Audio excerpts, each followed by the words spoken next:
مسلمان صرف حلال گوشت کیوں کھاتے ہیں؟ اسلامی اور سائنسی نقطہ نظر دونوں اعتبار سے دیکھتے ہیں اور آج سمجھتے ہیں۔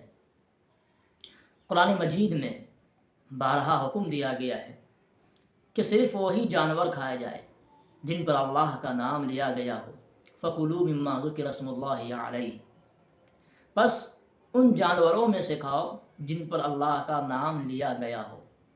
شریعت کے مطابق حلال گوشت کے لیے ضروری ہے کہ جانور زندہ ہو، تیز دھار آلے سے گلا، شہرگ اور غذا کی نالی کاٹی جائے، اللہ کے نام یعنی بسم اللہ اللہ اکبر لیا جائے، جانور کو تکلیف نہ دی جائے، نرمی سے ذبح کیا جائے۔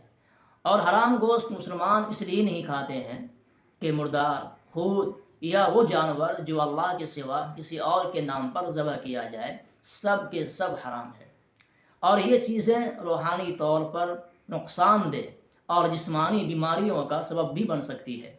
اسلامی طریقے سے ذبح میں جانور کا پورا خون باہر نکال دیا جاتا ہے، جبکہ غیر اسلامی طریقے جیسے کہ بجلی کے جھٹکے یا مارنے کے بعد ذبح میں خون اندر ہی رہ جاتا ہے۔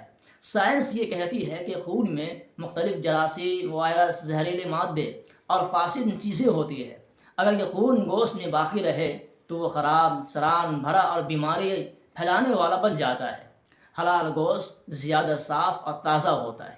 حلال طریقے سے ذبح کیے گئے جانور کا جسم سکڑتا نہیں ہے، لہٰذا اس کا گوشت نرم، مزیدار اور صحت بخش ہوتا ہے، جبکہ کچھ جگہوں پر جانور کو پہلے بجلی کے جھٹکے دے کر یا بے ہوش کر کے ذبح کیا جاتا ہے، جس سے جانور تکلیف میں مبتلا ہوتا ہے۔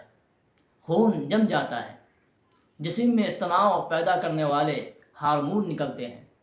یہ ہارمون انسان کے جسم میں داخل ہو کر نقصان پہنچا سکتے ہیں۔